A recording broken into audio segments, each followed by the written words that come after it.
be honest, I've had a hard time, like I'm sure many of you are feeling right now, finding words for what I'm feeling for everything that's going on right now. And part of me wondered if I should say anything at all about this, but I feel like I need to say something. If I'm going to be doing a podcast like this, if I'm going to have some kind of a platform, it's important to say something because I feel like I need to do whatever I can to help what's going on, if I can help in any way possible. I'm angry and I'm sad and I'm embarrassed and I'm ashamed of our country right now.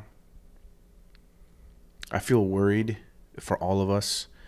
I'm deeply disappointed with how events have unraveled, from the lack of leadership and justice to the violence and the hate. It disgusts me. And what happened to George Floyd is beyond troubling. And not just George, but many others. And it's just absolutely mind-blowing to me that this sort of thing keeps happening over and over again.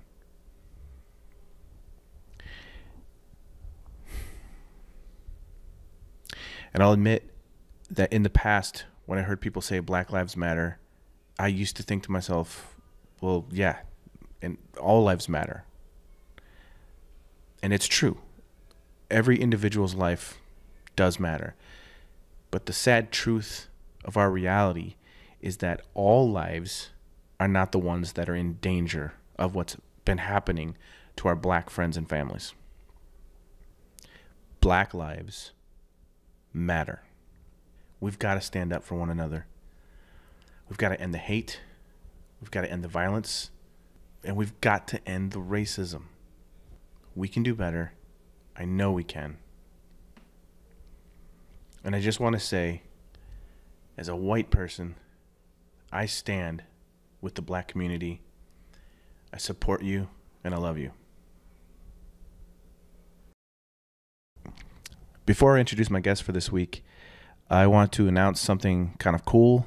I am working together and joining an art media company called Plebeian. And we're going to be working together with the podcast, Face the Truth, to do some really cool things, to get it out there more with other people, to also help share other art podcasts and that sort of a thing. And it's going to be really, really cool. Plebeian is a new art media company built around promotion for artists by artists. The goal of the podcast network is to create a series of shows that can make art accessible and entertaining in a way that hasn't been done before, with easy to engage discussion, a few laughs here and there, and a crew of just awesome characters. It's going to be really cool. The Plebeian Network is bound to have something for every listener. You're going to love it. It's going to be awesome. So some cool things coming up with that. So my guest this week is a friend of mine. He's an awesome illustrator. He was based in New York, where I first met him. Now he's living in California, in Long Beach. He's an awesome illustrator. We have the same agent in New York, which is cool. That's how we met. But his work is amazing. He's worked for pretty much every publication you can think of out there. He does a lot of book illustrations. He worked for Quentin Tarantino's The Hateful Eight. He did a really cool comic for Quentin Tarantino, which is pretty awesome. He's an amazing artist, a super awesome guy. And because of, I just warn you ahead of time, this is a real serious time in our world. It's something that we're all dealing with. And so Zach and I just wanted to have a real conversation about what's going on and what we can do to try to contribute and help people of color and the situation that's going on in our country right now. With Corona and everything else, it's just been a real insane time for everybody. And So hopefully you don't mind us talking about some serious things. We do have some good conversation about artwork, his artwork, mine, what it's like working on deadlines, current deadline illustrations that he's been working on, and so on, and just new techniques and stuff. So we do get into the art, but we also talk about some real shit. So anyways, I hope you enjoy. And without further ado, please welcome my friend and awesome illustrator, Zach Meyer.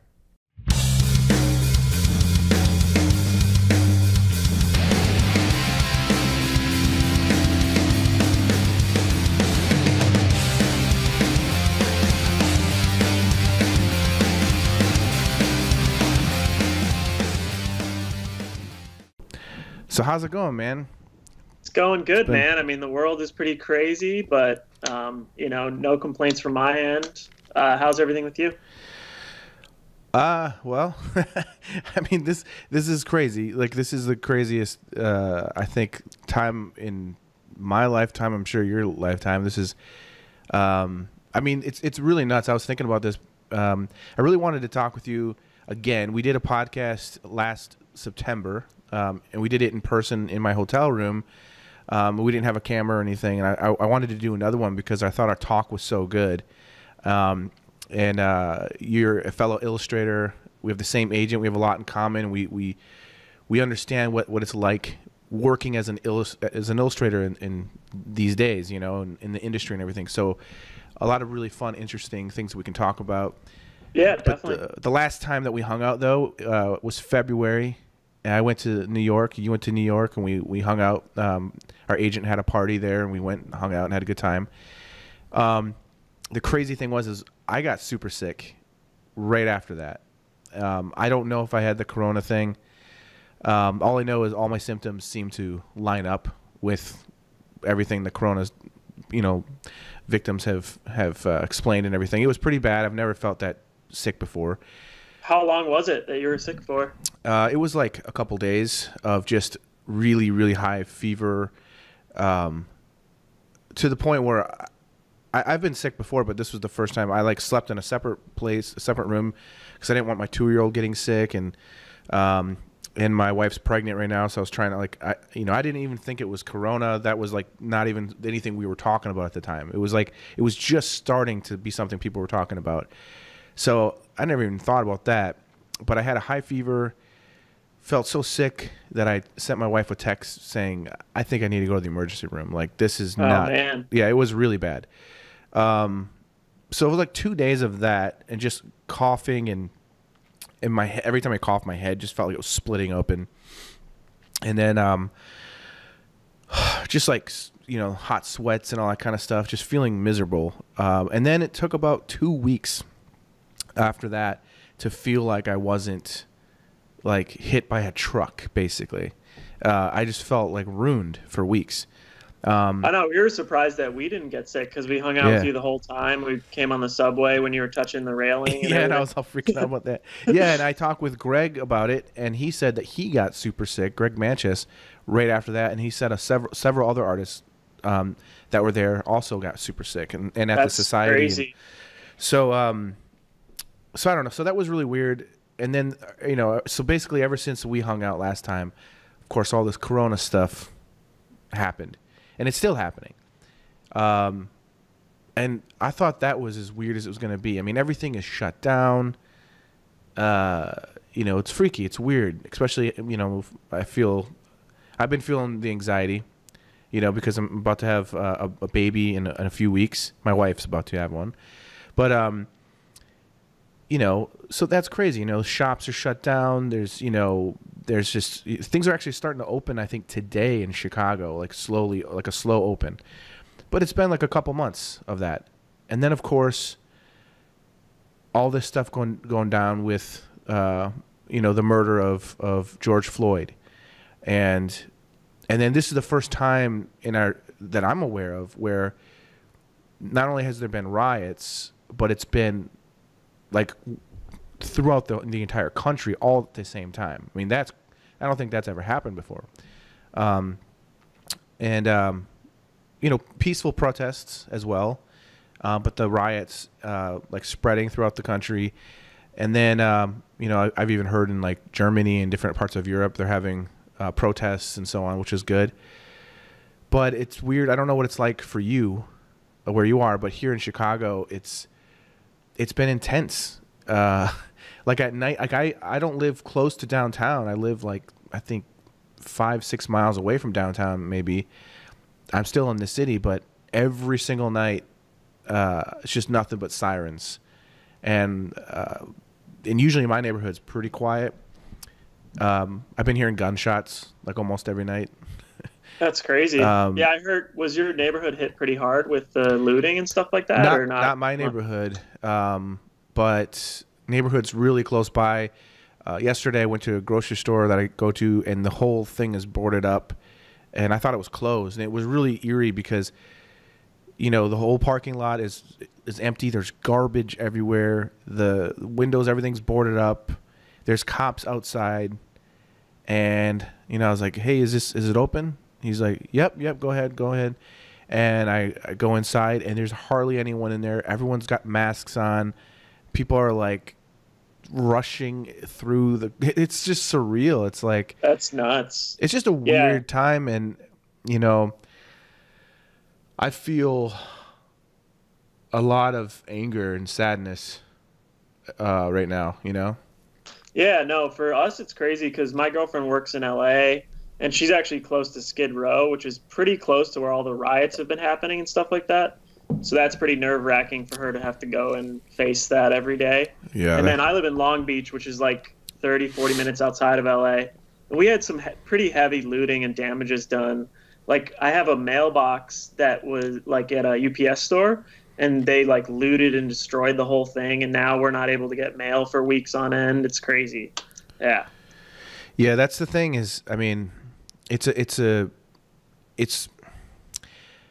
I understand why people are rioting and looting. I don't agree with destroying places. You're not only, I get it. People are angry and upset, but especially personal, private businesses. We've already been having a hard time surviving right now because of this pandemic. People have been out of work for months, and then now personal, private businesses are being destroyed, and people are devastated. You're making it worse. Yeah. There's a lot of people of color that have been affected because of this as well. And so it's hard for me. I don't know exactly how to feel about it, but I understand why it's happening. And I think the protesting is great. I think it needs to happen.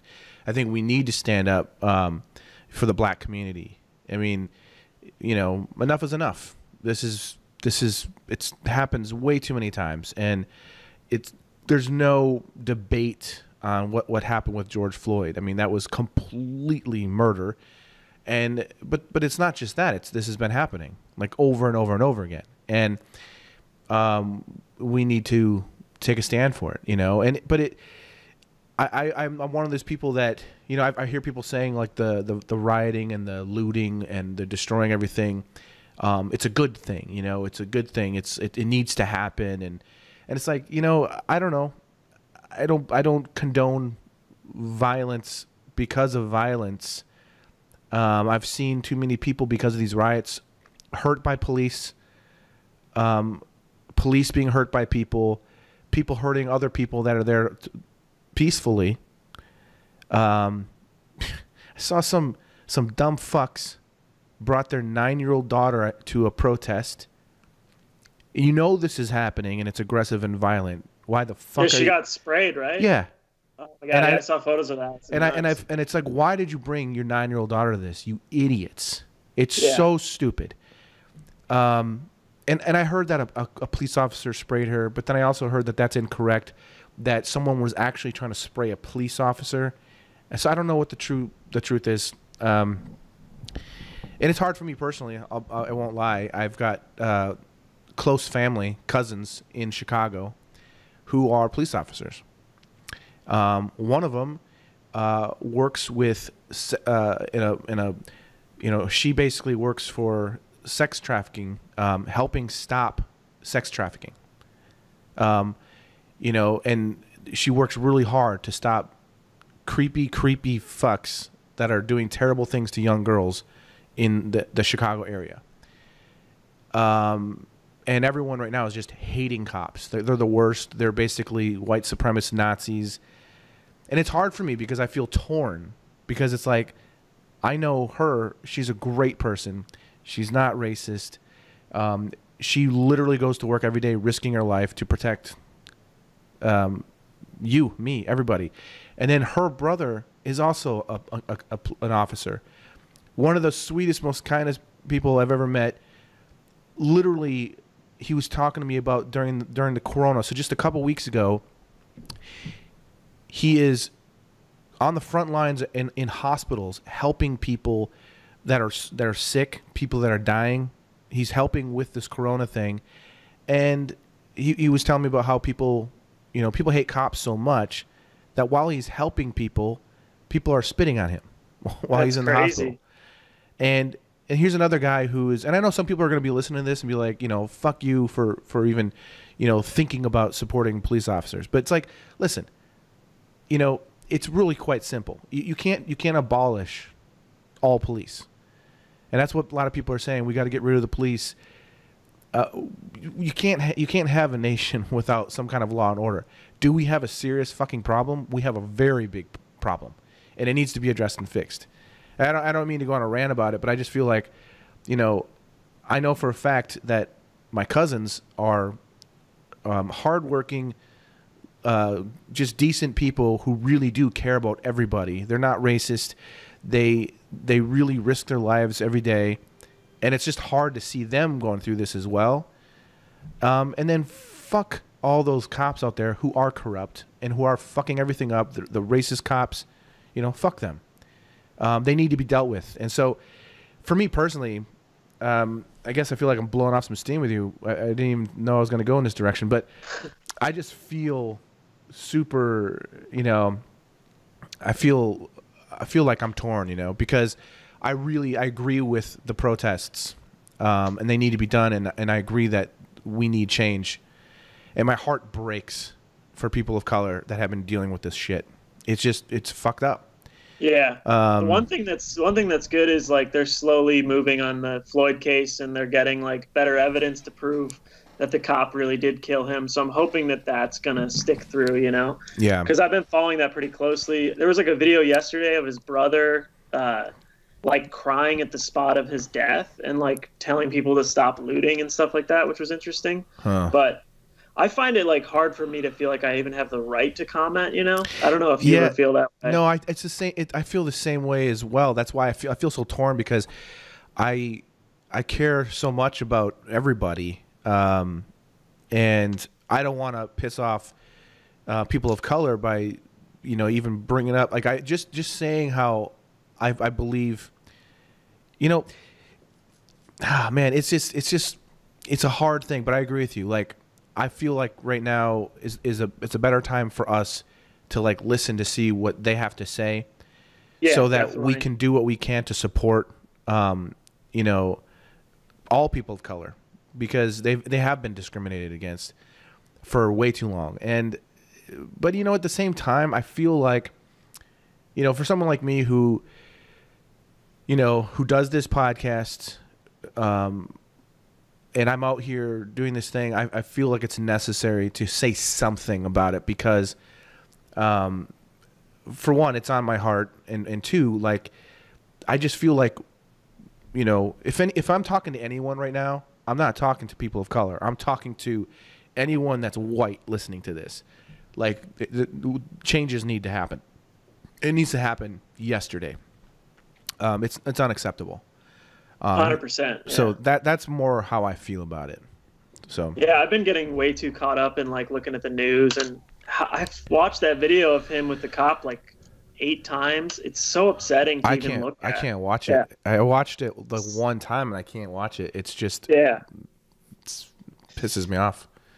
Yeah. How's your business and everything like that? It's weird because social media has sort of shut down.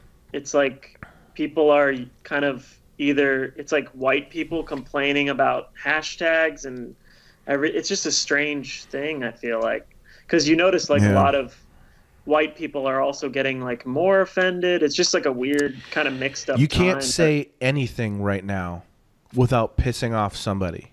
Yeah. Like, I want everybody to know, I'm sure just what I said just now probably pissed off a ton of people. And to be honest, I mean, I'm just trying to be genuine. Yeah. I'm trying to be genuine, and I'm dealing with this as well. And I have a lot of black friends and artists that I know that I respect, and I feel worried for them. I feel heartbroken for them. And, you know, I want to do my part to do the best that I can to make sure that things change.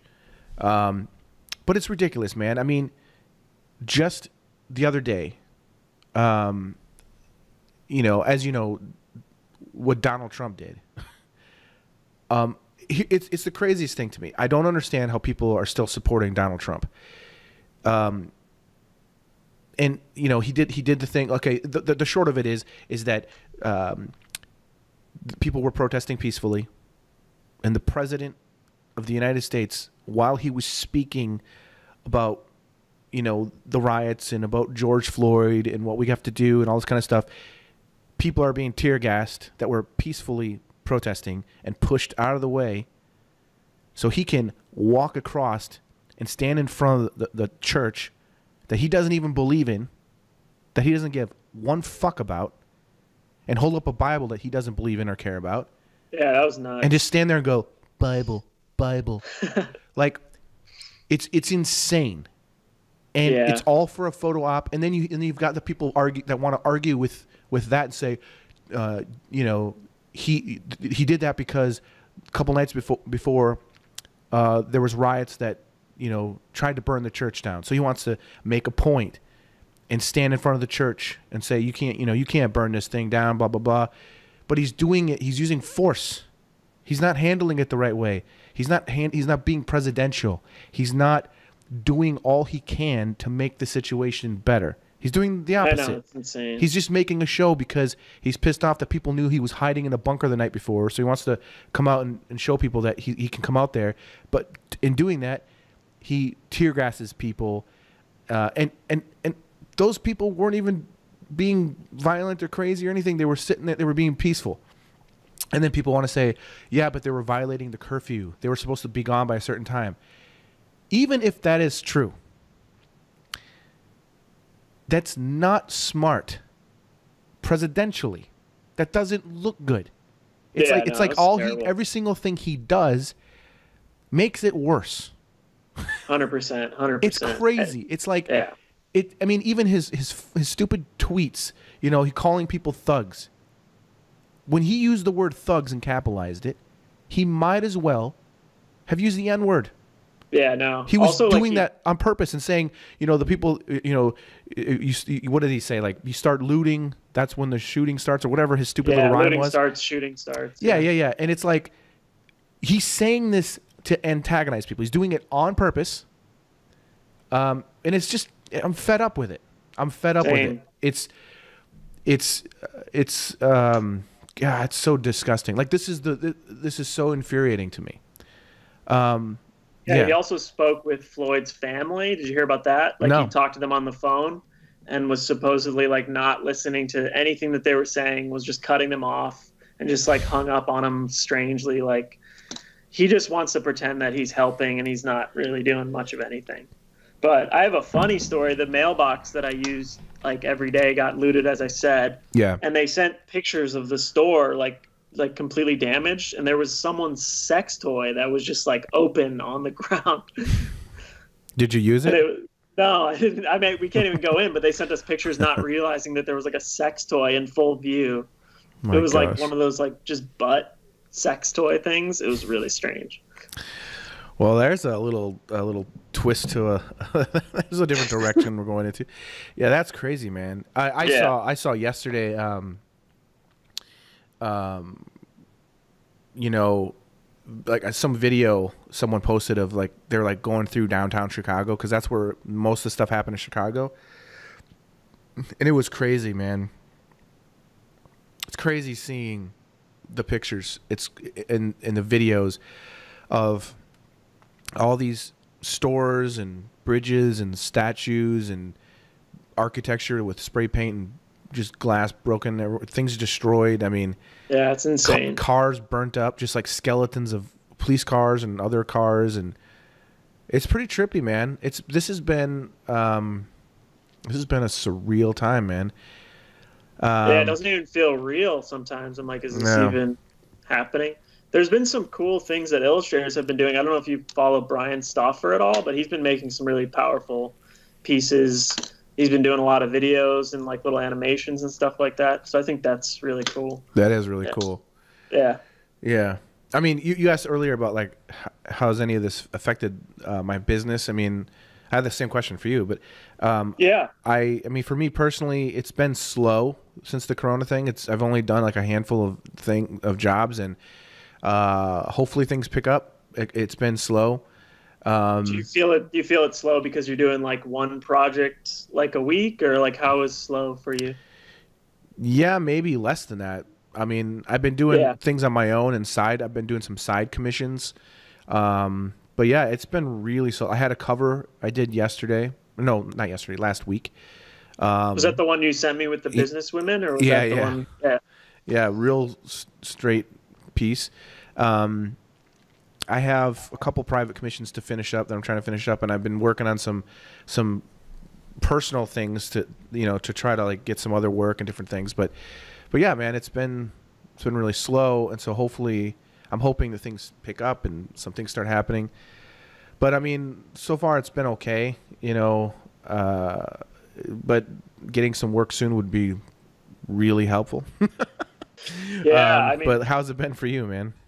it's been surprisingly good. I mean, I was pretty busy for like as soon as Corona hit, like I got like a bunch of jobs surprisingly, but that's because I was like promoting a lot beforehand. But the only issue I'm running into is clients like delaying payments to like an extreme amount, Yeah. like using the COVID as an excuse to not pay me, which is kind of crazy. But other than that, I've been busy and luckily busy.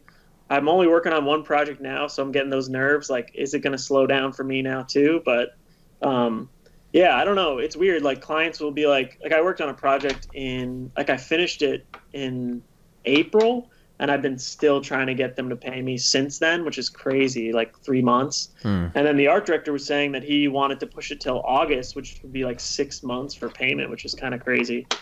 But I don't know what that's about. Like, I understand a little bit of a delay, but it's been kind of weird, and I'm curious if anyone else has been going through that too. Just because, it's hard to even think about my rent further down the line if people are delaying payments like 6 months, Yeah. I mean, that's the thing is part of being an illustrator that I've learned is that you need to be working consistently enough that you start building up like eventually to the point where checks come every week or every other week, but they're from jobs that you've done weeks and weeks and weeks ago. Yeah. And once that stops and you start getting work, that's great, but you're not going to get paid for a couple months. You're still fucked.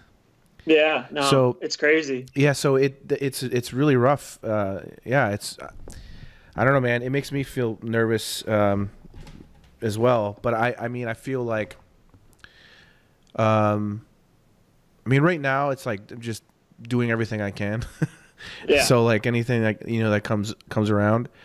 But I'm hoping that things start to pick up now that like I don't know what it's like for you guys over there, but today supposedly things are starting to open up here in Chicago. Hopefully things start opening up. And I don't know if it's affected the illustration world or if it's just me that's just been having not as much luck during this, as far as because I haven't done hardly any. I've only done, let's see,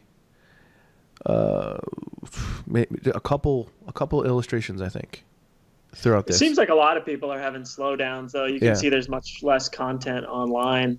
What helped me was just like sending out emails and stuff like that, updating people. Yeah. But I also feel weird promoting myself in such a difficult time. Like, hey, all this stuff is going on. Like, but here's a horse drawing of mine. Like, please hire me. Like, it feels Yeah. weird. Yeah. Like, even promoting my work at this time. But it can't though, dude, because Yeah, that's how we make a living. You know, I know. it's like you can't. I'm about to do the same thing and send out a bunch of emails because, you know, I got to remind people, hey, I'm here. You know, um, I've noticed a much less response on that end though with that. Like I've been getting like way less replies on that, which I totally understand. It's just a strange time. yeah, Yeah. I'm sure you'll get busy next month. I mean, things will pick up for sure. yeah, yeah. I mean, this has been a weird. I mean, it's everybody's been going through.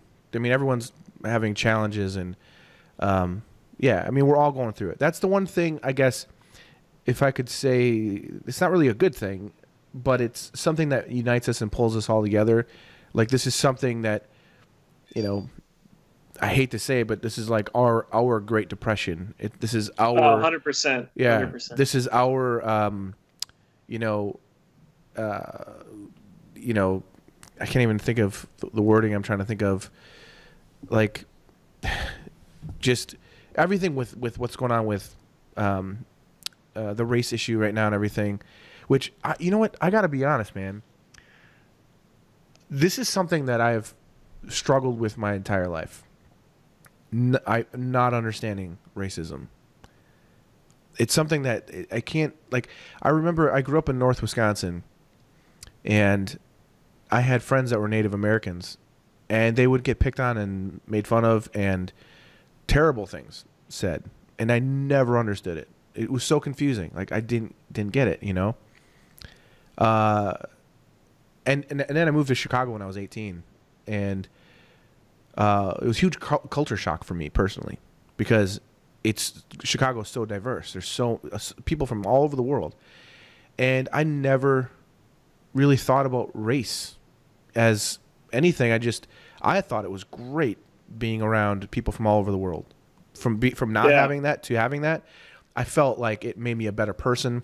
Understanding, you know, different cultures. We have so much awesome food in Chicago, like cool places to, you know, like you can try Indian food and Middle Eastern food and all kinds of Asian food. And I mean, everything you can think of, we have it here.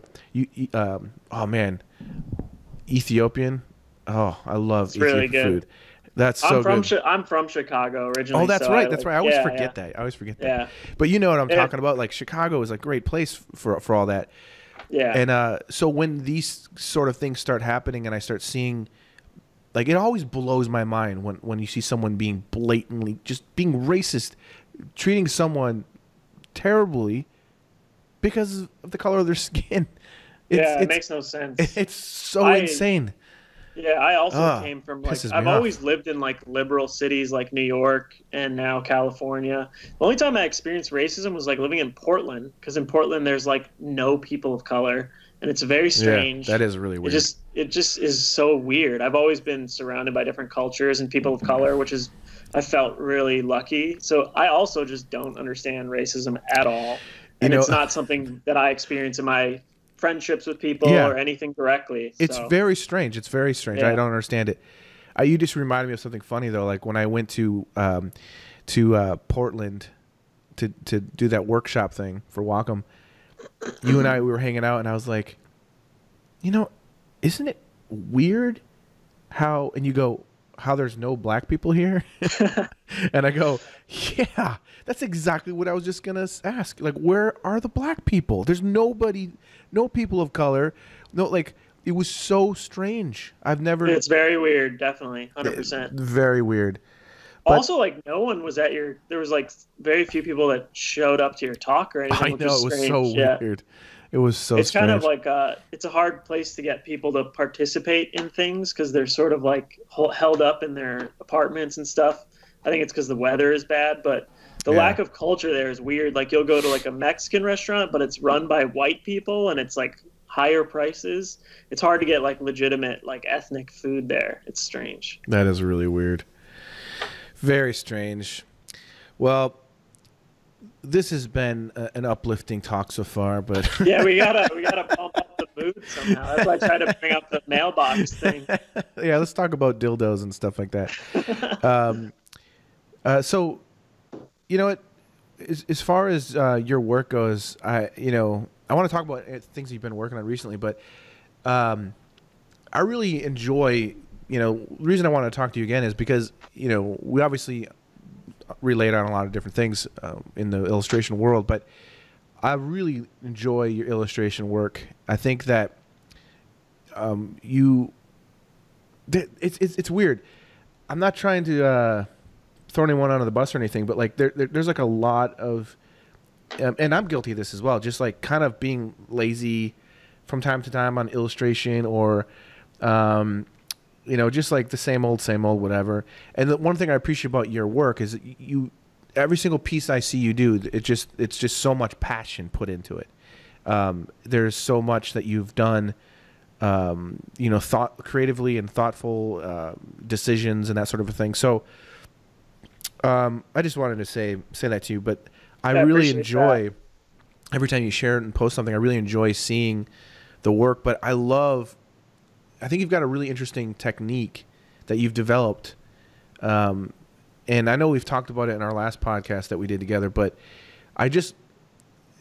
is there anything that you're finding yourself doing more that you're developing with your techniques? I know you do a lot of drawing with pencil. A lot of the work is the rendering with the pencil, and then you come in and start working digitally, adding like color and that sort of thing. But is there anything that you've been developing that you're excited about, or that's kind of maybe something new with it?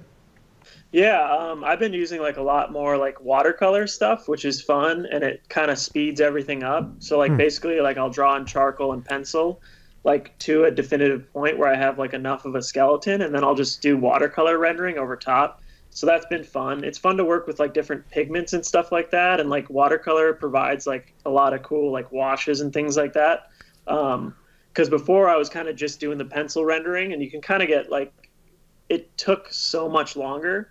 So like just kind of speeding things up. I mean, there's a lot of illustrators that use that, like Edward Kinsella will do like a lot of pencil stuff and then some like washes of watercolor and stuff like that. So that's been exciting just to kind of speed things up. I also work a lot like abstractly. So I keep sketchbooks of like textures and weird paint things and stuff like that that I'm always wanting to incorporate. But yeah, awesome. I don't know. I love doing traditional stuff. So, and I'm almost to a point where I'm like a little crazy. Like I'm working on a book jacket and I have to do like these little silhouette things, and I'm drawing them like 18 by 24 and they're going to be tiny. So I feel like I do the opposite. I go crazy. Like even though I know the print size, that is crazy. I work huge. Like my work is normally like 18 by 24 each piece. So that either speeds things up or slows things down. But I always like to just kind of pack in like a massive amount of detail, which is easier to do bigger. But like the crazy thing about that is, you're still having to deal with deadlines. Yeah. And it's just like, that's what's crazy to me to think about that. 'Cause I tend to find myself thinking like, or making decisions like, okay, I'm working on this particular job. I've only got this much time. Man, it would be really cool to like go crazy and detail this thing up and just, like go crazy with it. But it's also like how I kind of think about how could I instead pull it off in the same with almost get the same kind of result with less. You know what I mean? Yeah. Like suggest things a little bit more. And I've been finding out for me personally, like ways of, suggesting like that cover I shared with you of this cover I did last week. While I was working on it, first of all, the references were really, really bad. And I had to kind of make up the lighting and that sort of a thing. But as I was painting their faces, I was getting really discouraged for a little bit because I wasn't able to get the kind of detail that I wanted with like in the eyes and, because there was just a lack of information in the reference. So, but then I basically took a break. I came back and I looked at it small on my screen. I'm like, oh, it looks good. Like, and I sent it to you and you're like, oh, it looks good, dude. Yeah. It's not like I'm going to go and zoom in, But like the interesting thing was I realized like, hey, listen, this is going to be on the cover of a magazine. Like what is it? Like 8.5 by 10 or whatever the dimensions were. That's all people are going to see it is at that size. So they're not going to see it zoomed in. You know what I mean? No, I definitely streamline for like editorial assignments that are like 1 or 2 days, but I've been doing a lot more like publishing stuff, which is nice because you get like 3 months to work on something as opposed to like 2 days. So for those That's things, I nice. kind of like to slow down, and I want like enough like originals that I can sell and stuff afterwards. But for those editorial deadlines, no, I definitely streamline. I'm not like working super large, but I really like working large. That's, I guess, my favorite thing to do.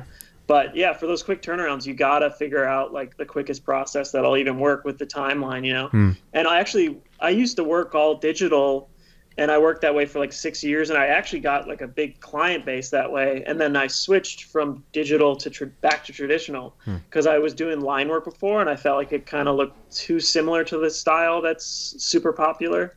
So switching back to traditional, I had a ton of clients that were like questioning me, like, could you do this same piece within that time frame? And I'm like, yeah, of course. Like, I think sometimes for me the digital stuff took longer because I would like zoom in really far on the screen, and I didn't really figure out a way to work quickly with that for some reason. That makes sense. And then listening to Greg's podcast, he's kind of the same way. Like, he works quicker with a brush, you know. So every person is different, you know. Yeah, that's true. That's true. I don't know. That's to be honest, that's something that I've been learning myself. Just, you know, because I mostly do digital stuff for editorial and illustration work, but one thing I've been really enjoying is on the iPad. I've been doing a lot more drawing on the iPad in Procreate, and it's really cool. Like, I've been basically forcing on myself to draw at a certain size and just use the certain brushes that I like to use, but don't really zoom in very much. And at the size you're looking at it, it looks really cool. And even when you zoom in, it almost makes it a little bit like cooler because you see I think how it's more textured. It's more, and I just find that it's more of my hand, my personal. That's more of me and less digital, if that makes sense. So I think that's something that, like, I've been trying to do a little bit, but you know, it's hard because you still want to maintain a certain level. You want to make sure you're still like hitting that quality that people expect. You know. Yeah, your stuff looks painterly though. I never was able to figure that out with digital. So I think it's like, if you can find a way working that still looks like your work, I think that's great. I just couldn't figure it out for myself, so I did like working traditionally way more. But there's tons of digital illustrators who make, you know, beautiful painterly work that does not look digital at all. So I think it's just whatever your aesthetic is, try to chase that, you know. And you're talking about how, you know, basically you sell some of your originals. Like, how do you do that? Like, do you like have a special site just to show your originals that what you have for sale, or is that something you do? Yeah. Okay. I have a site. Yeah, I just have like a link on my site to a store with a bunch of originals there, and people can buy them. But a lot of times on Instagram, I'll post like process stuff, and then people will be interested in buying the originals. And lately, like, if I finish an editorial project or like a book project, I'll send the originals to the client and just be like, hey, it was great working on this. And a lot of times they'll buy the originals just from like seeing them. Because a lot of people still think that my work is done all on the computer for some reason. So I think sending people like the availability of your images is helpful too. Because I don't know, a lot of people like value that. Like, I did a cover for like even a college magazine, and then the dude bought the original afterwards, which was pretty cool. So it's good to have them. But I have too much originals now. I got like stacks and stacks of stuff that I need to sell still. So it varies. That's cool though. That is definitely one thing. I don't know. People have said that to me before. Like, man, you know, the one thing that you're doing most of your editorial work digitally is you don't have any originals to sell. But you tend to do a lot more conceptual type illustration work, which means you have images that are kind of cool looking. Where I do a lot more like portrait type based work, having to do with politics or, you know, or just like even for Rolling Stone, like maybe like a musician. Which some people might want to buy a painting of that, you know, but Rolling Stone only gives me like 2 days to do it. So I'm not going to do it traditionally. Yeah. So to me, it's like, it's hard to make sense of it. And, you know, it makes more sense to do it digitally that way. But I think that's great. You know, it's definitely helpful as an artist to make a, you know, little extra, you know, cha-ching, you know. Definitely. I'm still doing those types of jobs though. Like I call it pudding face, like where they send you those references like business people smiling Yeah. really awkwardly. Like, Yeah. and no Yeah. matter how you draw it, it always looks weird, like people smiling in general. So Yeah. when I'm not posting, I'm working on those types of jobs because I don't know what to do with them. Like, do people want to see that, or I don't even know. Yeah. Yeah. I like to share some of them just to show people like, see, I did one.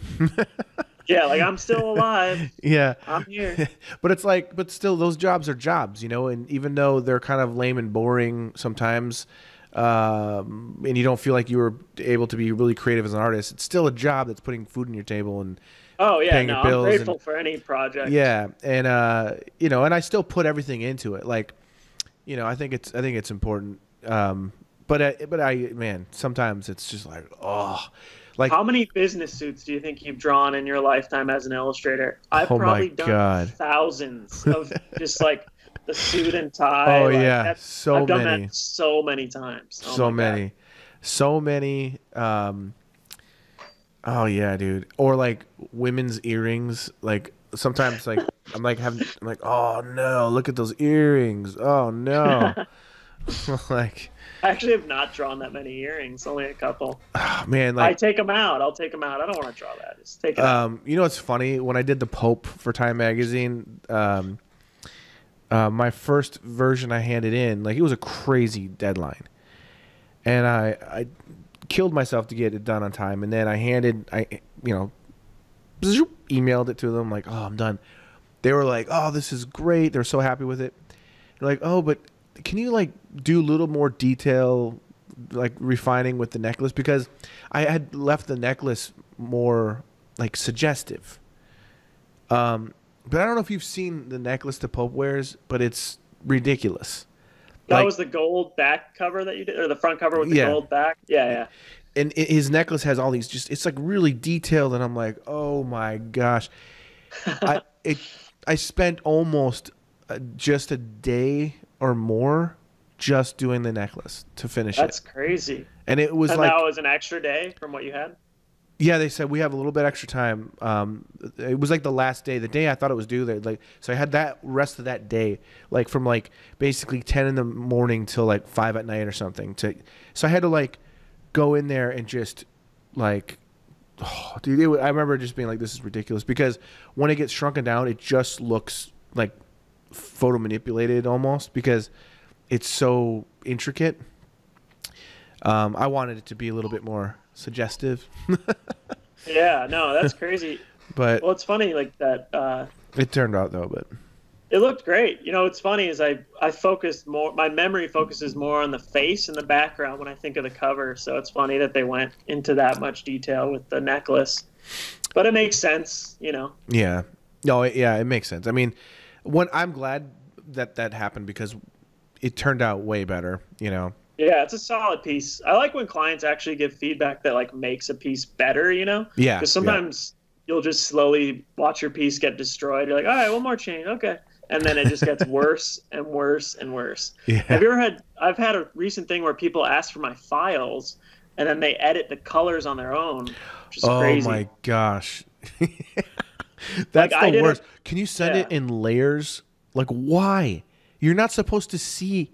That's like behind the curtain stuff. I know, right? You're not supposed to see that. It's a mess. My layers don't even make sense. And they're like, well, we want it in layers in case we want to move. I'm like, no, I don't work that way. It's like, So do you not send them then, or do you? I've send- had to before, and I'm like, this is ridiculous. And Yeah. yeah, I hate when they change things, you know, they'll change colors, and, you know, dude, I can't remember which, I can't remember. I think it might have been this caricature cover I did of like Jimmy Kimmel or something.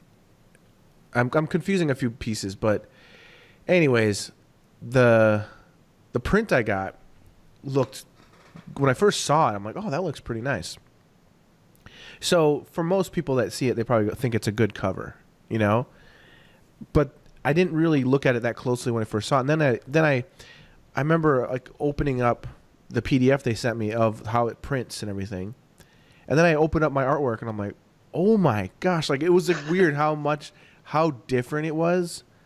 And what they had done was they took my original painting that I spent hours and hours and hours purposely painting it a certain way, and they just boosted the contrast and the brightness in a way where there was so much of the stuff I painted was just gone. Like, man, that's crazy.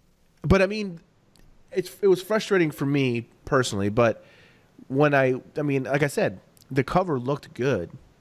It's just, wow, that you just bleached out. You kind of like bleached out what I did. You know what I mean? Can you imagine doing that to like someone like Philip Burke, or like? Yeah. Well, I think we're good enough to the point where it's going to come out professional and look good. I don't really see the reason to edit someone's files, you know?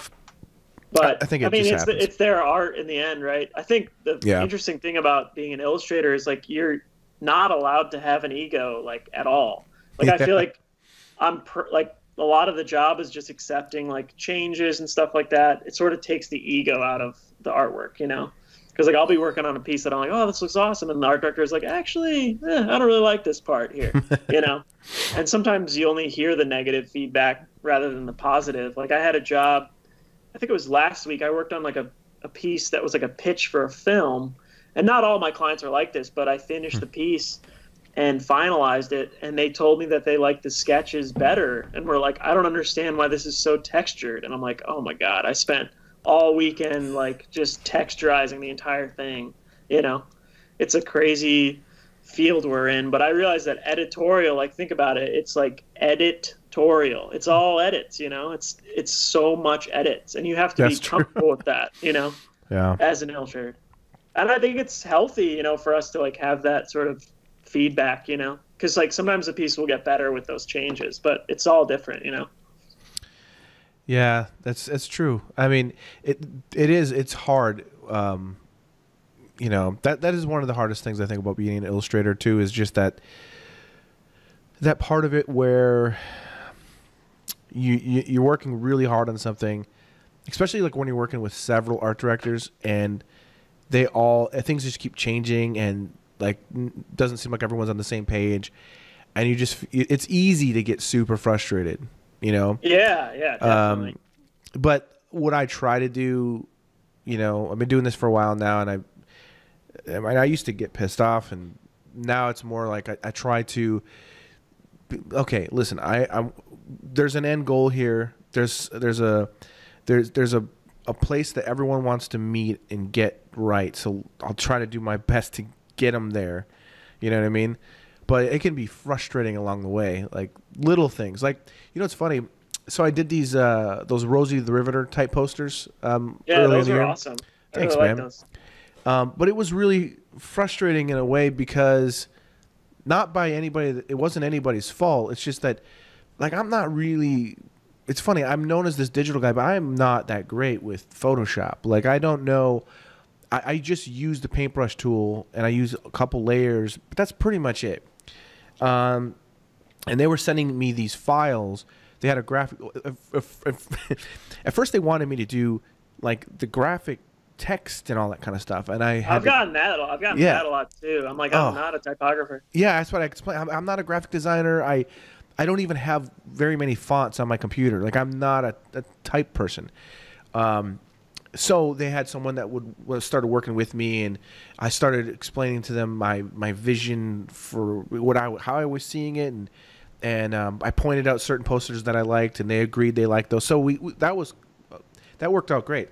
But then they would send me the files, and there would be like these weird layers with everything was broken apart into these different separate folders, and some of them were like locked and whatever else. I don't work that way in Photoshop, and it was so frustrating. At one point, they're like, "Oh, can you change the color of this banner?"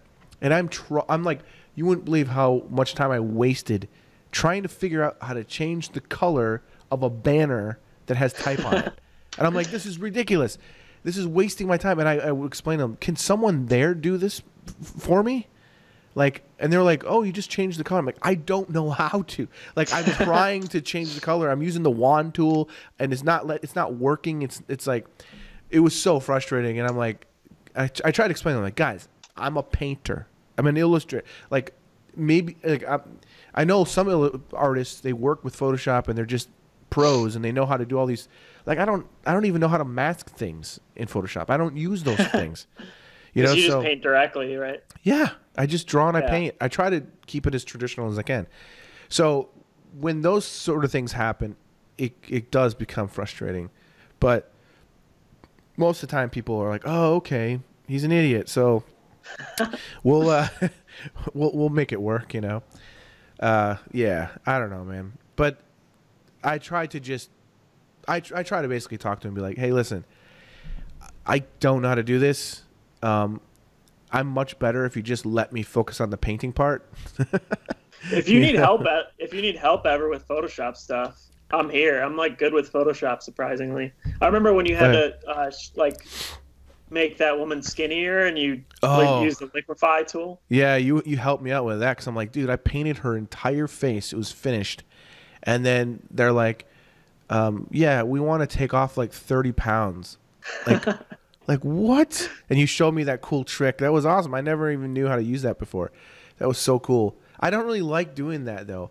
What I ended up doing is I did do what you showed me how to do. Yeah. And it helped a little bit, but then what I did is I made a layer on top of that and then I just painted on top of it to fix it, to make it feel like it, you know, cuz just doing the liquify thing is weird. So I was able to go on top of it and add a jawline even though she didn't have one. I had to like, this is where her jawline's supposed to be, you know. So that was interesting, man. But yeah, thanks for that because that definitely Yeah. helped me. Well, I think the more and more you manipulate like a realistic image, the weirder it gets. Like when they're like, okay, make him smiling, and then you paint Yeah, he's like like, a new face on it. It just looks, it doesn't look natural at yeah. all. No, So, it doesn't. but What sort of things have you been working on lately, if that you can talk about? well, I did I've been doing a lot of editorial work still. I mean, I've been working on some more book jacket stuff, which has been a lot of fun. I can't say the book, but it's for Macmillan Publishing. I worked for them like a while ago when I first started out, and then they gave me like a bigger book project. Basically, they reedition things from like London, Hmm. so it's like a book jacket for like a story called Flight, and it's really cool. It's like about this little kid who like travels from like Austria into like the Nazi Germany area and all this stuff. It's really cool. So it's like a lot of like people on horseback and stuff like that, which is a lot of fun. I get a Hmm. lot of jobs about horses for some reason, but I always have fun doing them. Like I did a whole project. I have seen a Yeah, bunch. You do a lot I've of done. horses. I've drawn so many horse butts. It's insane. Yeah. Like I'm a pro. I can draw any horse butt in the world. But no, I got a big project for Tarantino a while back that was like all about horses, and I think ever since then I was just doing more and more horse stuff. But I always still enjoy it. It's a lot of fun. Yeah. That is funny, man. That's funny how you can get like pigeonholed into something like that. Yeah. He's the horse guy. And I also get a lot of 50s stuff too. So the story is like taking place in the 50s, but it's a cool project. The art director is like super nice, like very little changes. It's sort of like a lot of freedom. It's a lot of fun. So I'm hoping to kind of transition more into publishing because I think my work fits a little bit better in that kind of world. But I still love doing editorial work. I did like a whole motorcycle series for the Cycle World magazine. But Hmm. yeah, and like a lot of portraits as always. So it's been a mix kind of thing. But I really love like the publishing stuff. It's a lot of fun. Yeah, I mean, I think for me, I don't know if you're like this as well, but I'm sure I'm assuming you are. It doesn't get old when you like I've been published. Gosh, it seems like probably close to at least 20 years now. I've been getting stuff published, and it's still just as exciting as it Yeah, was. 100%. Like Yeah. I'm still that guy that goes. Like I went to when I got my Mad magazine cover, and then a month or two later I did 3 pages for Mad magazine. I went. So they sent me the cover I did. They sent me copies of it, so that was cool. But for the other one I didn't get copies, which was frustrating. But I went to this comic shop in Evanston. And, Oh, that's cool. And I went in there and I was just like, I wonder if the Mad issue's out. And I saw it. And I also saw my cover too. So I got an extra copy of that. And I got like 2 or 3 copies of the other one, and the guy gave me a weird look. He's like, "What?" And he just kind of looked at me strange, and I go, "Oh, I'm a artist for Mad Magazine." And he's like, "Shut up." And I go, "No, I am. Like, I did this. This is my cover." And then he's like, "Hey, Jerry, check this out. This guy here, you know." It's me, the cover artist. But it's kind of funny because I would rather just go in there and not say anything, and then just.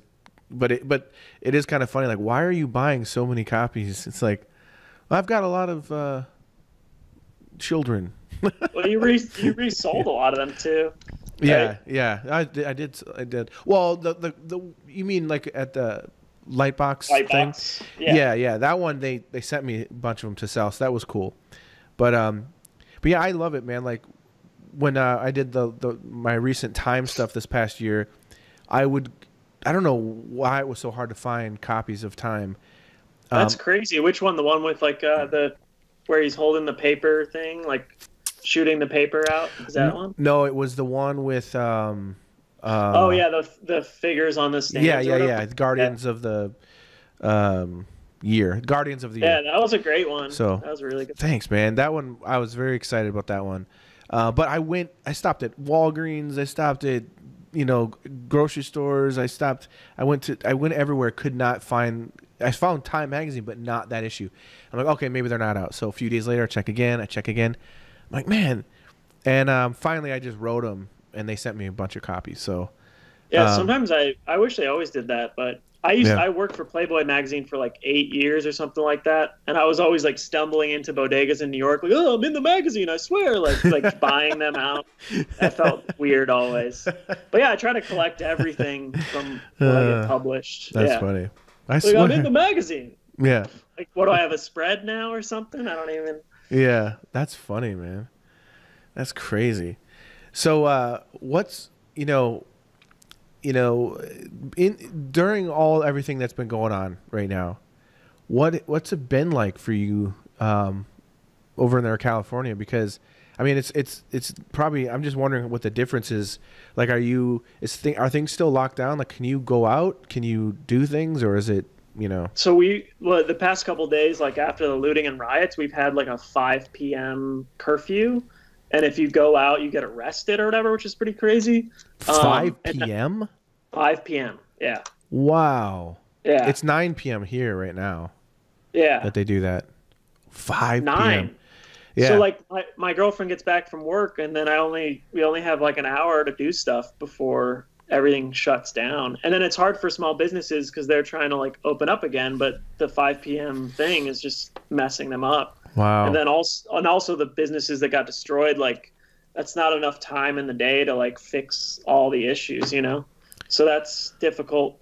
I mean, it's hard for me to complain, I'm not a person of color. I'm not facing that same struggle, So I'm kind of like just trying to appreciate everything for what it is now. For sure. For sure. Yeah. You're right next to the ocean, right? Like, yeah, like I live behind, like the beach is right behind my house. Are you allowed to go to the beach and see the ocean? You are, yeah. I think in California, all the regulations were California dealt with it the strangest. Like there was always people at the beach. Like they didn't, especially in Long Beach, they don't really enforce it very well. So it's been a strange time with Corona because there's still like tons and tons of people out. And I think it's slowed down the opening of our city because there's just been like massive amounts of people outside exercising. Huh. Yeah. Are there people swimming in the ocean, surfing and stuff like that? Yeah. You're still allowed to surf in the ocean and everything. Could you imagine right now during the Corona pandemic and all this rioting and all the crazy things happening in our world right now, if you're the one just surfing away in the ocean, asshole who gets eaten by a shark? Oh man, yeah, that would be crazy. Could you imagine? It's like, God damn it! like, this is the way I gotta go. Yeah, no, my girlfriend is scared of sharks, so she won't go in the water ever. She's like, Jaws ruined her life for swimming, like altogether. Well, I mean, there is a lot of sharks in Long Beach. She's very smart, though. There's a ton of sharks in our area actually too, which is interesting. Hey, hold on 1 second. I gotta pee really bad, and then we'll continue. 1 second. You were talking about the sharks, and it just reminded me, I saw this video. I don't know, I can't remember. One of my friends that lives somewhere in California shared a video pretty recently of it was really cool, man. It was like people were in the ocean at the beach and they were spread apart, whatever. But and I couldn't tell if it was now or if it was, I was like, are people allowed to be at the beach? Like, I was very confused by it. But it makes me wonder if it actually was now. But it was so cool because there was these pictures of great whites swimming. It looked like they're maybe 50 yards from the beach, and people just swimming around, and you can see the fins. And there was someone like in a I don't know what you call those board things that you stand on. The paddle boats. Paddle boat. Yeah, but there's like a guy on one of those that had a GoPro, and there's like a great white just swimming right underneath him, and literally people 10, 20 feet away from that just swimming, and it's pretty crazy. Yeah, that is crazy. Have you had any experience with sharks ever? Like, yeah, I mean, like I've gone fishing and when I was in Florida, and well, I saw someone fishing and they caught a shark, and that was kind of cool, to see that. But I've seen sharks when I was there, just like swimming in the water. On my honeymoon, my wife and I went to Hawaii, and we're at the Big Island, and one day we went swimming with dolphins, and so it was really cool. They take you out on this boat, and they take you out into the open ocean where these dolphins basically come by every day. They're in this area, and you just jump out in open ocean with dolphins, and they swim by you really quick, and it was really a cool experience. That's awesome. There's a lot of dolphins in Long Beach now too. Yeah, and it's cool. You jump in the water, and as soon as your ear hits the water, you can hear the dolphins. It's amazing, like how their noises just travel. And then you get out, and then the boat takes you a little bit more. You jump in again, and you just kind of do it 4, 5, 6 times, something like that. But when we were leaving the dock, the whatever you call it, wherever the boats, the harbor or whatever it is, as we're leaving the mouth of the harbor, 14-foot tiger shark jumped out of the water, like right behind the boat, jumped out, this giant tiger shark.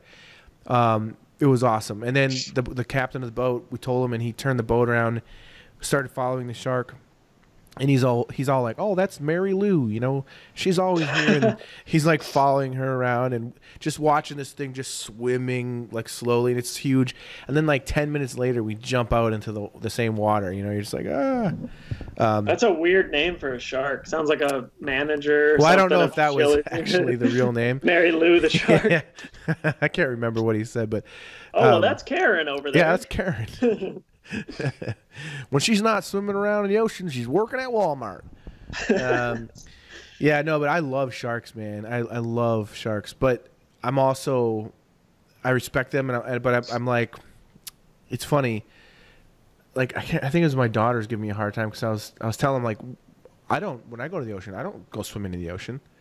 No, I'll wade in it like up to my waist, maybe. That's about as deep as I go. And I won't go out at dusk or dawn, and because I know too much about sharks, I know when they feed, and I know that they're surface feeders basically. Just like if you ever go fishing for like largemouth bass or whatever, you or any fish really, when things are on the surface, that's what they attack. So as long as you're on the surface, you're kind of putting yourself at risk. Yeah, no, definitely. And you're much more safer to actually be swimming with the shark or below it, like equal or below it. But as soon as you're above a shark, I just, and I don't think they're monsters. I don't think they're killing machines or anything that go after people. But I just, the thing about the ocean terrifies me. I think the ocean is beautiful.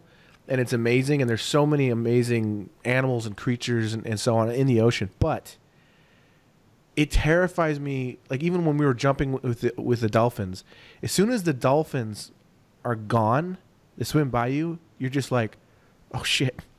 It's just like deep, dark like some places we could see the bottom a little bit. And the whole time I was looking, I'm like looking around, like dun dun. I'm like looking. And the last time we were in the water, I could see this big dark shape doing this on the bottom. I'm assuming it was a shark because it was moving like a shark and it was pretty big, but I couldn't see it clearly enough. And I was like, "Get me in the boat!" Like, and the thing is, and my daughters give me a hard time. They're like, "I thought you love sharks and everything, and you're not afraid of." I'm like, "No, like I do love sharks, but I don't want to be eaten by one." Like, and I don't think that it's very likely that it's going to happen. But I'm also a person that has very bad luck. Really? You think so? That's funny. Yeah. I tend to be, I guess, clumsy. Things happen to me. Weird things happen to me. I don't know. Weird. I always kind of joke around that if a person, like, you could be killed by a penny that fell from like the Sears Tower. Okay. And let's just say one time out of the entire year somebody drops a penny, I'm the guy that's going to get hit. Like, I maybe have only gone downtown twice in a year, but that one time I go down, that's when I'm going to get hit. Like, whenever it's wintertime and they block off things downtown because ice falls from buildings, I always cross the street. They're blocking it off for you, yeah. Do birds poop on you too? No, thankfully that hasn't happened to me. I mean, it has happened before, but it's not something that I worry about all the time. But I don't know. Weird things. I've had weird things happen to me, but I do. That's same for me, man. I can't explain my stories. They're very strange, but I think there's humor in that, right? So, of course, it's a good thing. You might just have the awkward illustrator curse. Yeah.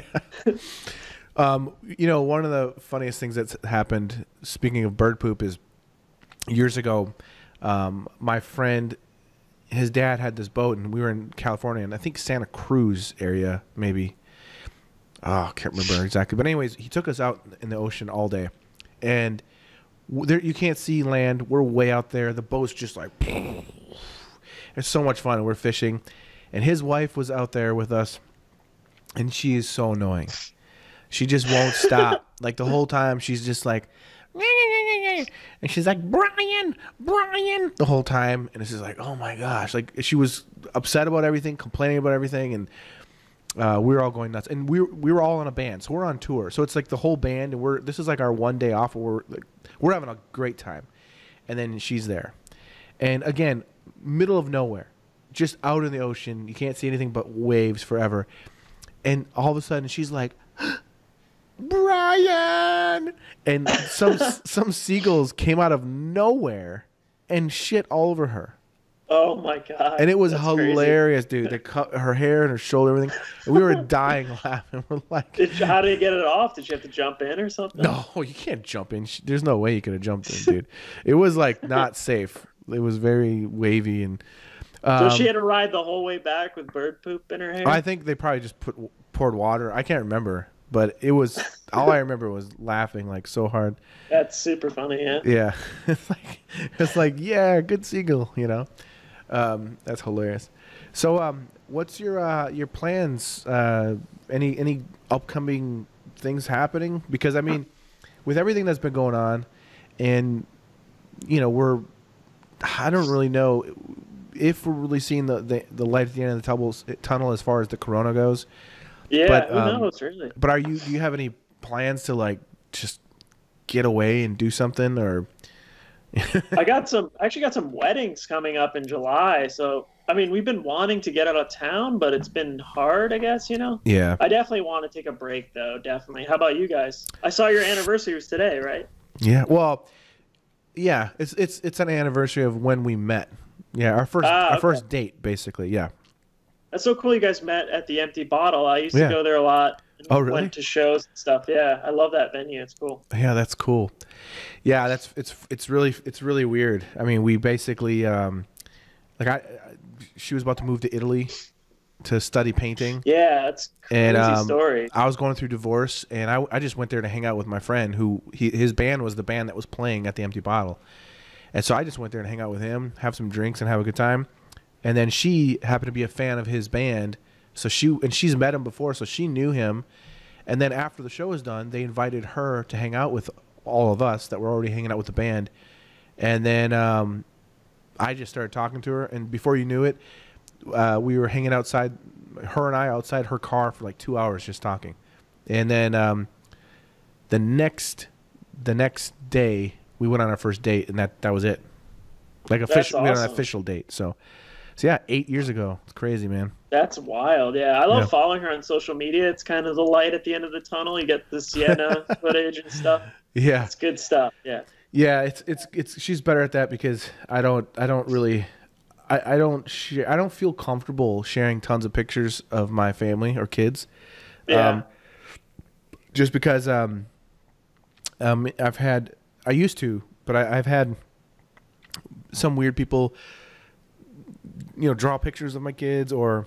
That's creepy. Were they good or bad? Or? Well, it's not just. It was like there has been some creepy ones. They were just. Like it just felt like a little strange, and it just felt, and then people have written weird things, and it's like, because, I've got enough people following me that it just feels weird sometimes.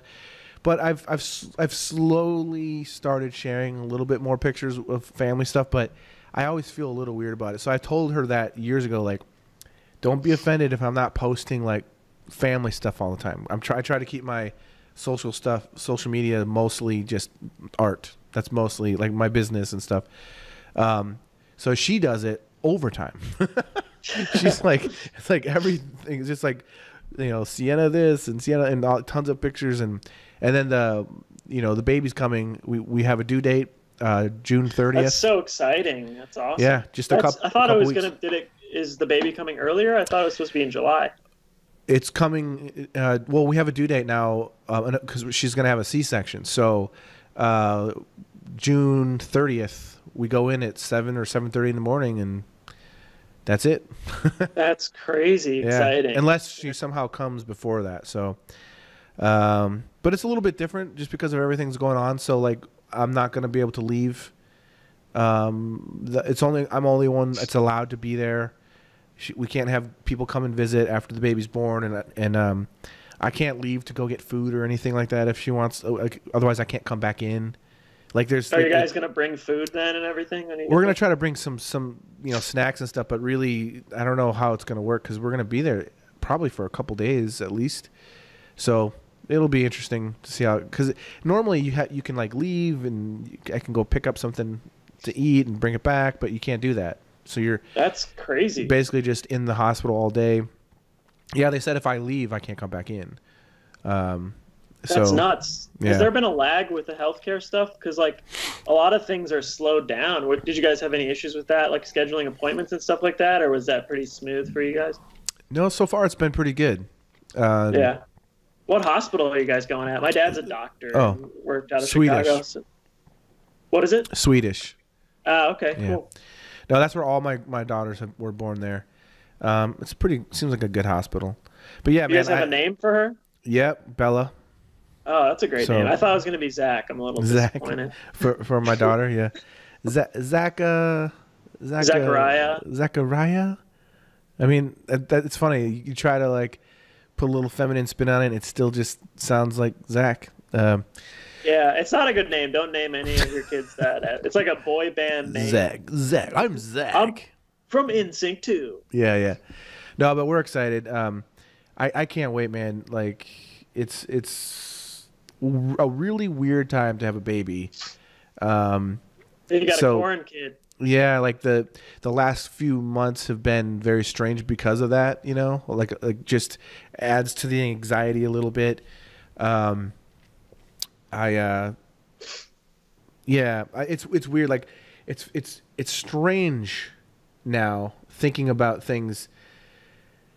If you try to think about the last time we hung out in New York compared to now, it's so different. It's insane. It's so weird how things, like, I think about like the fact that you remember how like I was freaking out about touching everything in the train. Yeah, I do remember. And feeling grossed out, and then I had to go and wash my hands right away. This is before the virus stuff. And so it was almost like I guess like a I don't know how to explain it. It's almost like I could sense something was going on.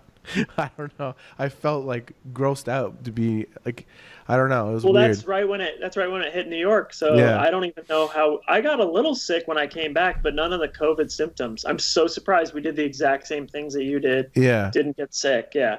But I've been living in fear of getting corona like every day. Like if my throat gets sore or something, like I just have. Well, dude, it's weird because some people get it and they're fine, you know? Yeah. And like I said, I don't know if I got it. I just know that I got really sick. I didn't go to the doctors. I hate going to the doctors. If I was that sick now, I would definitely go to the doctors because I would be like, dude, I need to. But at the time, I didn't really. I mean, it was like just before March when I got really sick, and that's when everything exploded. Yeah, that's wild, man. Like, and you know what's crazy? Like I was doing stand up like 3 nights a week, and the day after I started feeling better, I wanted to go do stand up. But I probably was still contagious. You know what I mean? And my wife was like, you probably shouldn't go out and do stand up, you know. And I was like, oh, I feel way better now. And she's like, yeah, but whatever you have or had, you could still have something. And I was like, oh, that's true. And then I'm me talking into a mic, and then I'm like, yeah, that's probably a smart idea. And the truth was, is I actually still was like I wasn't feeling sick anymore, but I was feeling so exhausted.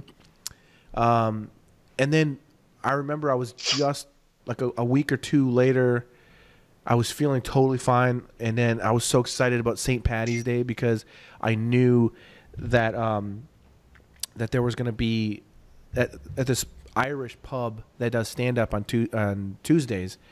I knew it was going to be packed and just awesome, because most of the time you go to do open mics, it's mostly just other comics that you're trying to do comedy in front of. And so it's, you know, you get some laughs, which is great, but for the most part, they're just thinking about their 4 minutes that they're going to do or whatever.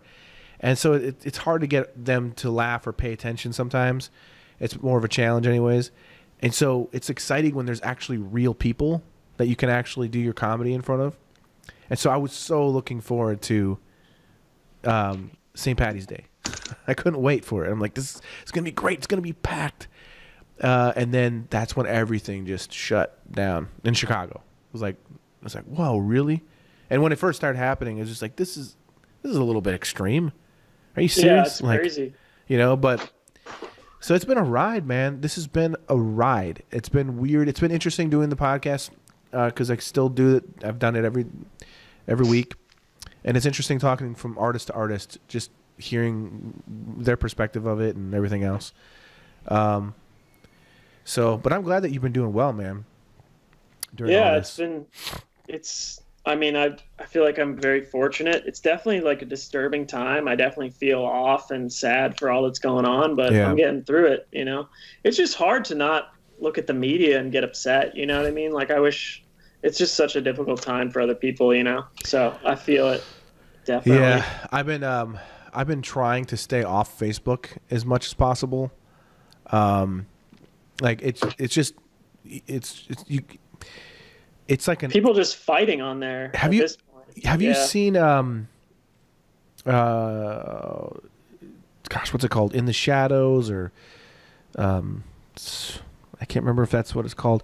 There's a really it's a very funny comedy, a vampire comedy, and it's basically like a reality show. Like they film it like almost like a documentary. It's very much like The Office, but with vampires. So they're I don't think I saw that. I think it's called In the Shadows, or We're in the Shadows, or I can't remember what it's called. But look it up, you'll find it. But basically, it's done like The Office, so it's almost done like a mockumentary.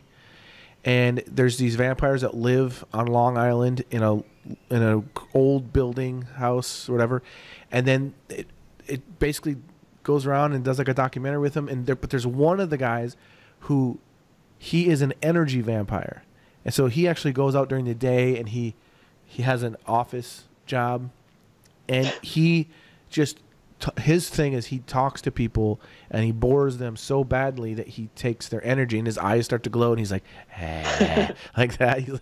It's so funny. So he's like an energy vampire. And but that's what I think of Facebook is. Oh, it's called What We Do in the Shadows, I think. You gotta. It's really. I gotta check. I'll check it out. There's 2 seasons of it. There's actually a movie that came out years ago. I'm blanking on people's names, but just look it up. You'll love it. The director's amazing. It's really good. But anyways, that's what Facebook's like. It's like I just feel like my energy is like I can be in an okay mood and I can jump on Facebook and it's just like, nah, I'm in a shitty mood. It's just like nothing but arguing, debating, fighting, just people being nasty constantly. And who are the people? They're all white people that are arguing too. It's so strange. Like some girl posted the other day, like her dad like asked her like, "Oh, how are you doing? Did the riots hit your area?" And she's like, "Do you understand why the riots are here? Do you even get this?" And he was just like asking her if she was all right. I'm like, of course, white people are the most offended right now. Well, I mean, it's good to be offended, but at the same time, it's crazy. Like you can't say anything without somebody just being pissed off and like going crazy, and it just gets draining. That's why I Instagram is what I prefer the most because you know you can basically share artwork and a little bit of text or whatever, and there seems to be a lot more positivity there. People sharing comments about art and whatever else. But man, it gets draining, man, and everybody thinks they're right about what they believe in, and it gets nasty right away. Like real, like just so. Yeah, it's crazy. I kind of been hopping on Facebook, promoting stuff, sharing stuff, and then hopping off. Like, you know. Yeah, I'm taking a step back from it. I feel like it's not my place to like go on there and rant or anything, you know. Yeah. So I'm trying to listen and donate and stuff like that. Do what I can. Yeah. But it's pretty crazy. It seems like Instagram was kind of shut down a little bit. It seems like there's not as much content. A lot of people are just kind of arguing on there as well. But well, it's one of those things that's happening. I mean, we can't deny what's happening, and you know, it's good to debate. It's good to have the discussions, but I think that we could still be positive about it. You know what I mean? Like at least good, decent to one another. But it's hard, man. It's hard. People.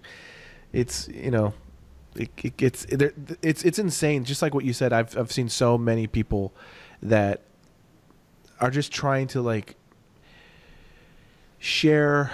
They're trying to get things off their chest because that's part of what if you think about prisoners that get put in isolation, one of the worst things you can do is isolate somebody.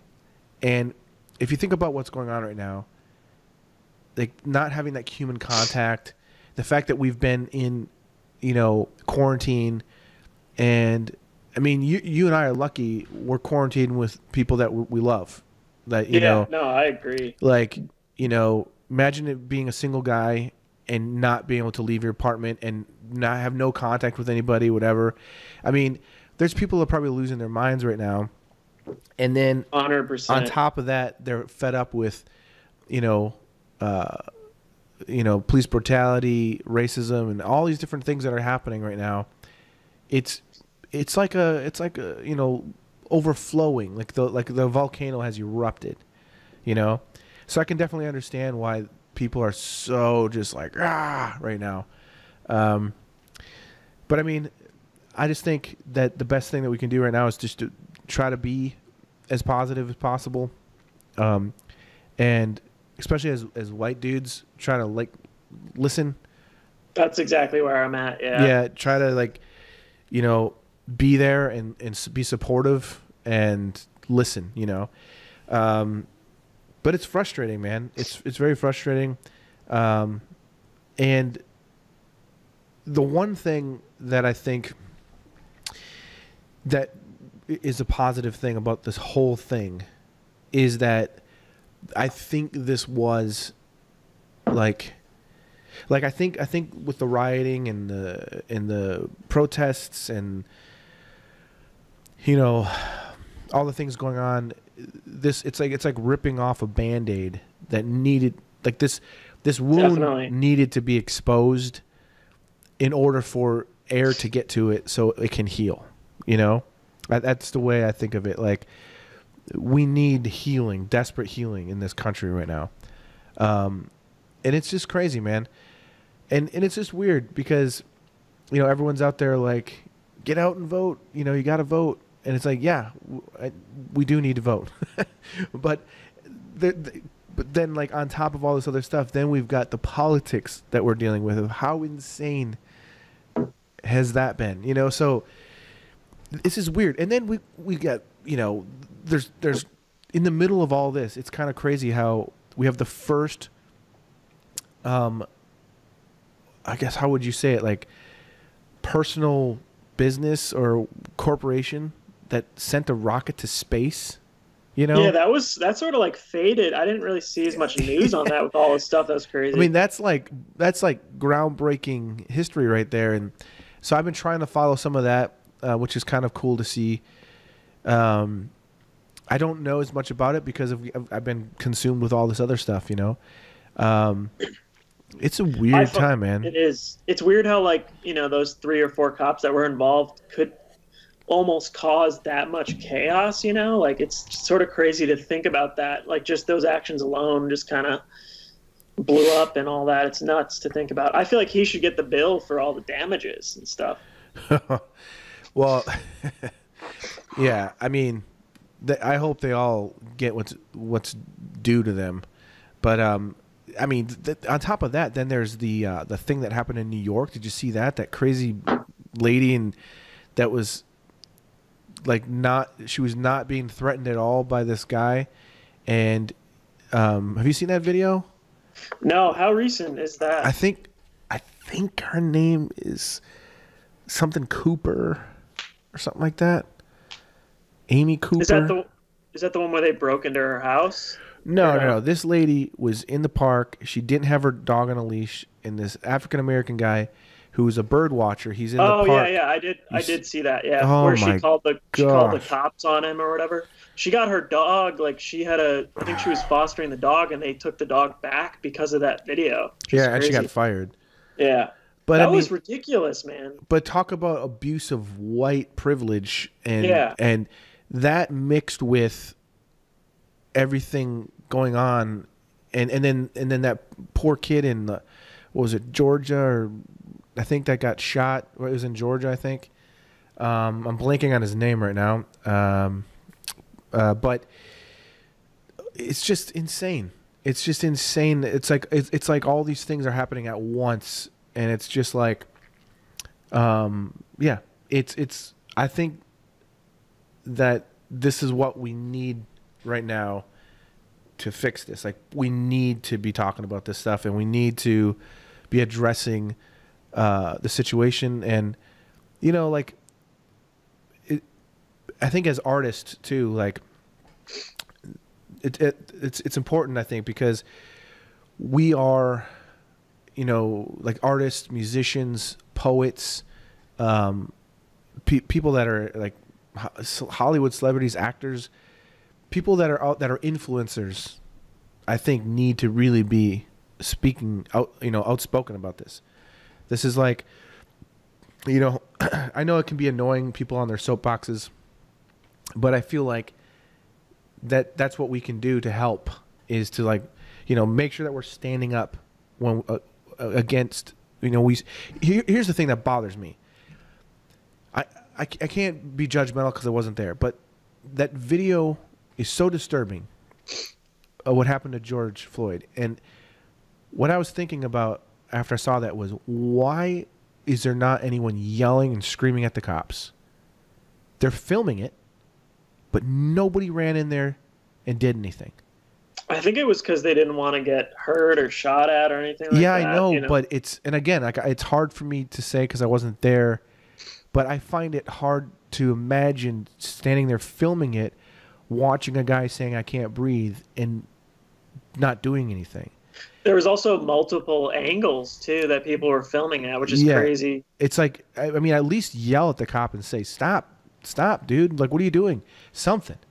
They did say that. There was people actually was yelling. there? Okay. Yeah. Well, still, it's just Yeah. the whole, see, this is the thing, is it's so fucked up And I guess what I'm trying to say is, hopefully, and that's why these riots are happening. That's why these protests are happening, because people are now saying, "Hey, stop! It's got to stop."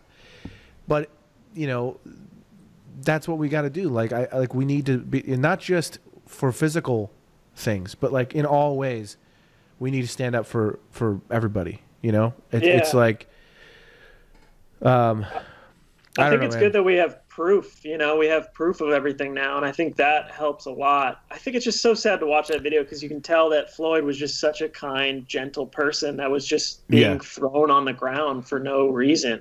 Yeah. And you brought up a good point, saying that we have proof, because what's disturbing is how many times has this happened where there wasn't proof, and then the cop just got off. Yeah, so it's good that we have that proof. And again, like I said earlier, and people are gonna get pissed at me, but I don't really, I gotta say what I gotta say, because I have people that I care about that are police officers. It doesn't mean that all cops are bad, and it's disturbing to me that right away people just want to hate all cops. But then again, I'm seeing tons of videos people are sharing of cops doing crazy, terrible things during this. So it's like, this is such an intense, frustrating time for everybody. And I just want to put the love out there, man. I want to put the love out there, and I want to do what we can to make this better for everybody, of course, for people of color. But like our country is like, this is like crumbling, it seems like, right now. Yeah. And it's so disturbing, And I know, like, maybe people that are listening to this are like, come on guys, this is like not a very fun podcast. I mean, we talked about art a little bit and stuff, and hopefully people understand that. But I also feel like, this is a time right now where we need to be talking about this kind of stuff, and I think it's important. So I appreciate you hanging out with me and talking a little bit, because I think it's important. I think people need to hear, I mean, and here's the other thing. Who the hell am I to, like, who cares about my opinion? I'm sharing these things because, I'm feeling pain, and I'm sure you are, and everyone else is. So, but I think we need to use that pain that we're feeling to try to make things better, obviously. Yeah. And I've seen some good things, like the Washington Post is like put out an email stuff that was like, people of color, like, please email me, we'd love to work for you. Like, they were basically saying that like a lot of illustrators could submit to them and get work from them. So I think that's good. There is some positives that are coming out of it. It's not all negative. And I feel like Floyd is slowly getting justice, which is great. Yeah. So I think, as dark as it is, there's some good things that are going to come out of it, and awareness and stuff like that. So I think it was something that we needed, Yeah. Well, yeah. We didn't need the violence. But no, we don't need the violence, but I think like bringing we this all to light. Yeah, exactly. Yep. Bringing it to light, yeah. So, man, hopefully next time that we hang out, things will be a lot different and a lot better. Yeah. It's crazy. I hope so too. Yeah. I think it will. It'll get better. Yeah, it's crazy, man. And like I said, I'm trying to be positive. It's like, I'm looking forward to being a dad again, so that's really cool. But again, part of the reason why this is important for me and why I feel like it's important to say something is, again, because I have 4 daughters, and I want to make the world the best place it's possible for them. Yeah. And it's just insane, man. And I really appreciate that you took the time to talk about this kind of stuff. Yeah, of course. And everyone that's listening to this, if you aren't following Zach, you need to follow him on Instagram and wherever else he's got his work. Zach is an insanely awesome illustrator. He's got so much work. Check out his Instagram. There's so much work that's just awesome to look at. Is there anything you want to direct people towards that I might have missed? I mean, obviously your Instagram, is it just your name, right? Zach Meyer? Yeah, it's just Zach Meyer Illustration. Okay. And then there's other links from there. But yeah, that's pretty much it. I'm mostly vocal on like Instagram and stuff like that. Yeah. That's awesome. Yeah. He sent him a lot of dick pics. He likes that. They got to be big dicks though, no small ones. Yeah. No cashew size. They got to be big. Yeah. Oh my gosh, that'd be funny if you actually got some. If you do, you gotta let me know. I'll send them back to you. Yeah, Yeah, that'd be great. I'll print them out and mail them to you. Oh man. All right. Well, thank you so much. This has been thanks for talking to me, man. It's good to catch up. Yeah, good to catch up. Good to get things off our chest. And hey, everybody out there, be safe, be smart, be compassionate, and do everything you can to stand up for the black community, for people of color, and just, man, I know it sounds cliche, but you know, peace, man. Seriously. Like we need peace. We need to, and like Zach and I have said, we have to listen, and we need to do what we can to do our part to support and help, you know, our fellow brothers and sisters and friends, and you know, I think it's really important, and I think the one thing about this is I think it's lit a fire under a lot of people's asses, and so for me, to all you out there, I love y'all, and we'll talk to y'all soon. Sounds good. It was good talking to you, man. You too, man. You want answers?